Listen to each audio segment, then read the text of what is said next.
We are dreaming in the dark. We are nothing more than dust.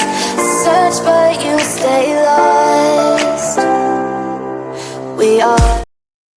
Hey, what's up? Welcome back to True Crime Unraveled. What I want to talk to you about tonight is the fact that Brett Payne, who was on the stand, I was reading this 175-page document, and there was something interesting in it that they did not get the the unknown male B DNA tested because they were afraid if they uploaded it, it would get rid of the DNA on the knife sheath. So that's the reason why they never got the unknown male DNA tested. Now, see, to me, that screams scapegoat, as Brian is their scapegoat. And even Ann Taylor asked him, "Why did you not pursue that person?" And Brett Payne's exact comment back was, "At the point in time, we had already received Mr. Koberger's name. And from what my understanding was, entering another DNA profile into CODIS would remove the previous one we had from the knife sheath. So if my memory serves me, the discussion was, we'll hold off. We'll stay with the one from the knife sheath. If we need to, we can address the unknown male DNA at a later time." That just screams, okay, we have our Patsy. We have this other unknown male DNA. We won't test it because we're afraid if we upload it, the DNA from our Patsy will disappear. So we'll just go ahead with our Patsy, Brian Koberger, since we've already had his name. So we'll just go ahead with that one, and to hell with the unknown male DNA. To hell with unknown male DNA B. But if we need to, we can go back to it and and look into it. That just sounds a whole lot like corruption in this case. It does.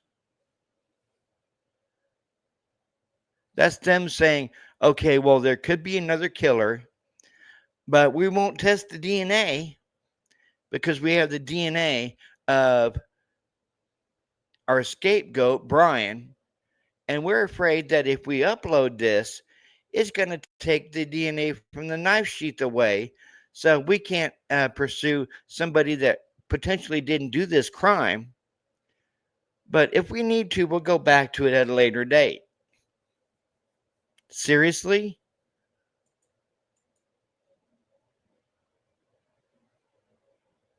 And I mean, even Ann Taylor said, I want to make sure I understand your testimony. Were you not aware of unknown male B until after December 19th when you knew Brian Koberger's name? No, ma'am. I was aware of that before. Yes.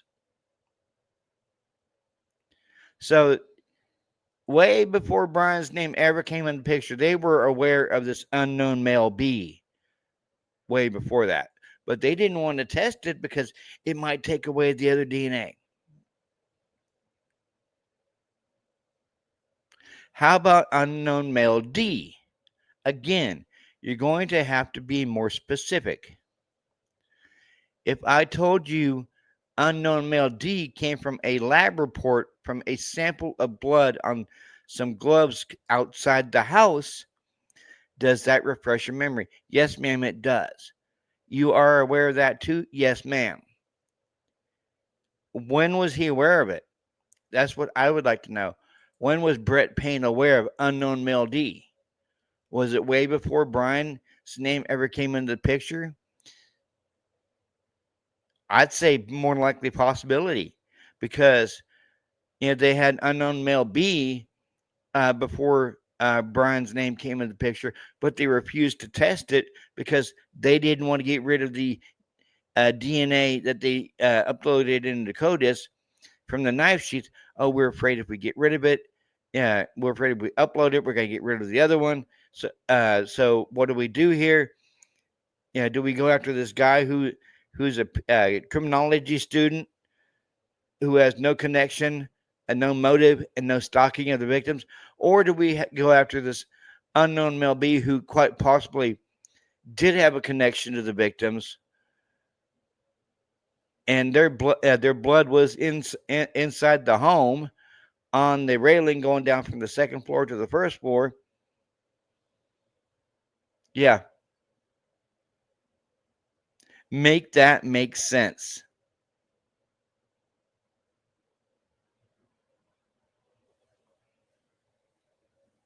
I'm serious. Make that make sense.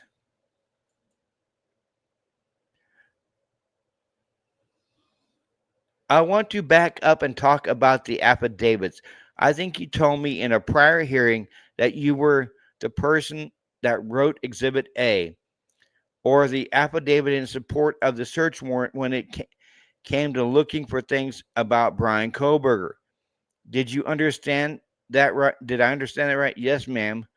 And the affidavit when you began was that about December 23rd to get records. As far as when I started writing the affidavit, is that what you were referring to? The first search warrant was applied to Brian Koberger. I believe that was December 23rd. They didn't even get Brian's name until, or didn't even know of Brian until December 19th. But yet, Payne said they had his name before. But at the same time, you have unknown male B and unknown male D. Unknown male B was found inside the home on the railing, but they didn't, like I'm saying again, they didn't want to upload it because they were afraid if they uploaded it, uh, the knife sheath DNA to their patsy would disappear. So they decided not to upload it, and I guess more likely suppress it. And if they needed to, they could go back to it.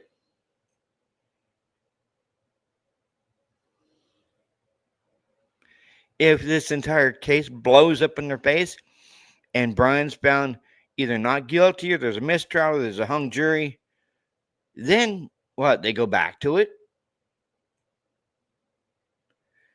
In a good investigation, you explore all the possibilities, every single one.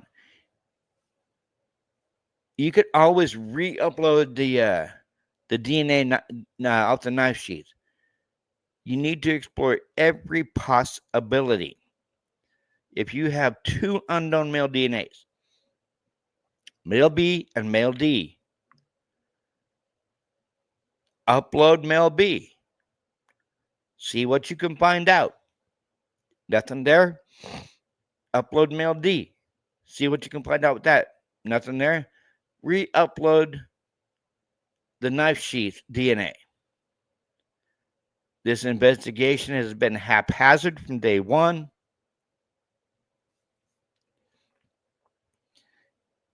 And it sounds like to me, the judge has denied the motions of suppression by the defense.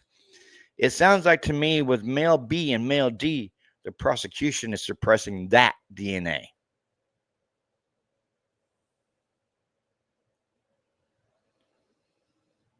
Don't ask me why or how, but they are suppressing that DNA.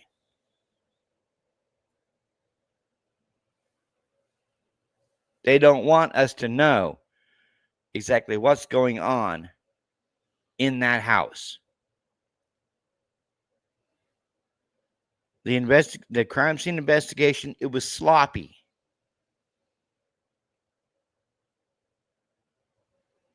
Especially from the drone footage.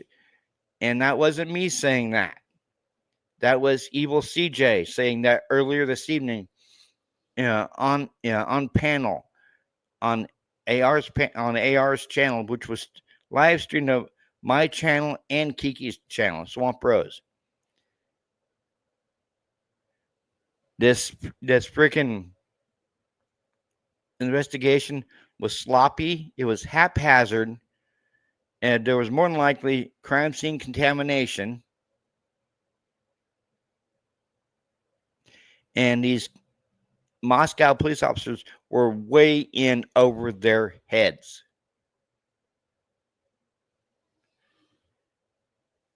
Brett Payne got the lead investigator role only 24 hours after this crime. And more than likely, he has never faced something like this. And I will say it. There's been some comments made in my live chats. He was given this lead investigator role either to show how incompetent he is or as a scapegoat in case something goes wrong. That's just the way I see it. Brett Payne is their scapegoat when it comes to the slayings at 1122 King Road.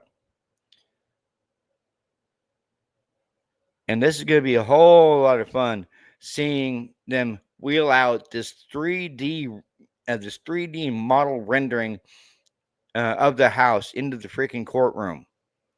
It's not the same. It's not. It's not the same.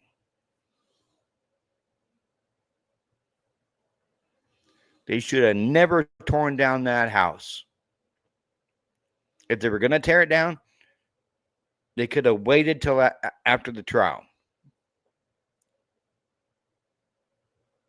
But according to the University of Idaho, well, we just wanted everyone to start the healing process. No, University of Idaho did it because they didn't want this blemish on their record. And quite frankly, I believe that's how they view what happened in that home was a blemish on the record of their university, because every time they talked about the home, they always distanced themselves. Their off-campus home, or they were murdered in their off-campus home. Everything when it came to the University of Idaho was off-campus home, even though it's set prominently on Greek Road.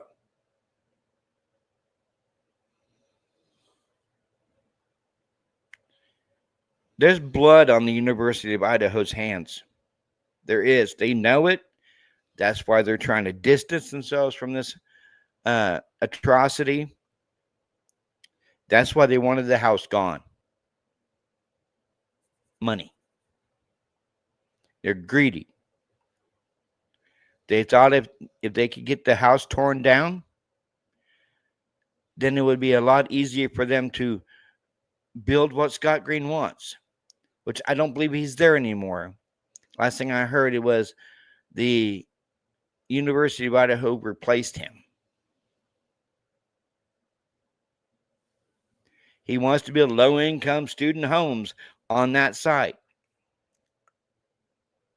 Probably turn it into more Greek Row apartments, because that house was a Greek house.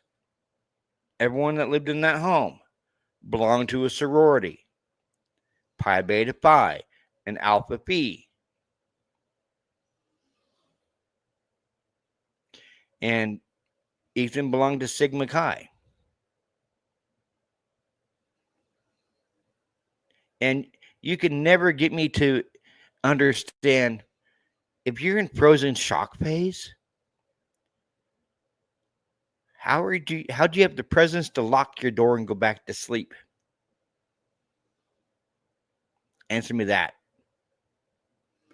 If you're standing there in legit frozen shock phase, you're not going to lock your door and go back to sleep. You're going to stand there for a few minutes or however long, try to comprehend what you just saw,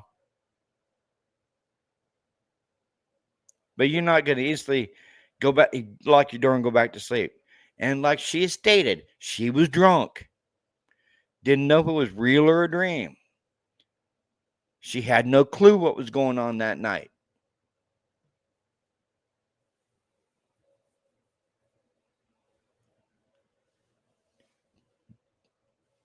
But yet Judge Hippler says she's a credible and reliable witness. No, she's not. Just like he said, Brett Payne and Detective Mallory are credible and reliable witnesses. No, they're not. But it really irritates the crap out of me to know, after reading this document, they had another suspect. They had their DNA, but they refused to upload it because they didn't want to take away from the knife sheath DNA. The knife sheath DNA was touch DNA. This was actually blood DNA. I'm never going to understand why they refused to upload these DNAs, because it took away from the precious knife sheath.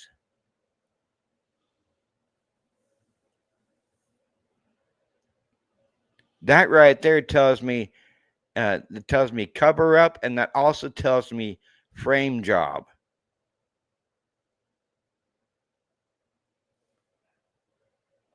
But hey, guys, if you like this video, go ahead, hit that like button. While you're here, hit the subscribe button. And there's going to be big things happening with this channel. And this channel is only part of a trifecta of myself, Kiki, and AR. We're all going to do our own respective channels, but we're going to do live streams together as one. I hope everyone has a good Wednesday. This is True Crime Unraveled, and I'm out. And make sure you leave a comment down in the comment section. Let me know what your thoughts on all this BS is. Peace.